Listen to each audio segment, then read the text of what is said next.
Welcome to Sri Lanka YouTube channel. ఈరోజు ఒక variety dish చేసి చూపిస్తానండి. ఎగ్స్ ఒక 5 తీసుకొని ఉడకబెట్టాను. వీటికి చుట్టూతా కూడా రౌండ్లో ఘాట్లు పెట్టేశాను.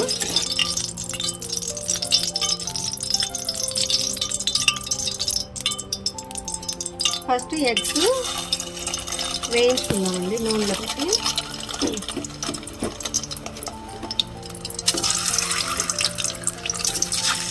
వీటికి ఇట్లా మధ్యలో ఘాట్లు పెట్టుకున్నానండి. అంటే ఎప్పుడు చూసినా ఎగ్గు టమాటా కర్రీ, ఎగ్గు పొడుము లేదా ఎగ్గు సూప్ ఇదే కాకుండా వెరైటీగా చేసుకుంటానికి ఎగ్స్ ఉడకబెట్టాను. మధ్యకి అట్లా ఘాట్లు పెట్టానండి. నూనె వేడైన తర్వాత ఎగ్స్ వేసి వీటిని బ్రౌన్ కలర్ వచ్చే వరకు వేయించుకుందాం.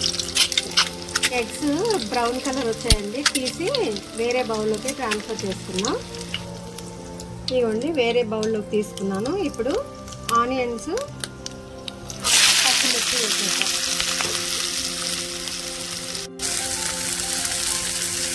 కొంచెం పసుపు అండి,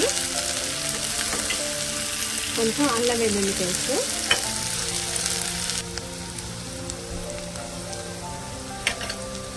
ఇప్పుడు మనం కట్ చేసి పక్క పెట్టుకున్నాం కదండి బాయిల్డ్ ఎగ్స్ ఉన్నాయి కదా, వాటిని వేసి కొంచెం తిప్పుదాం.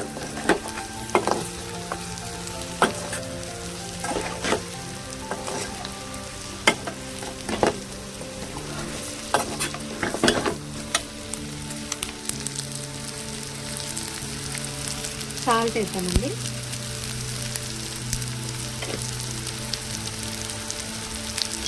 కొంచెం కారం,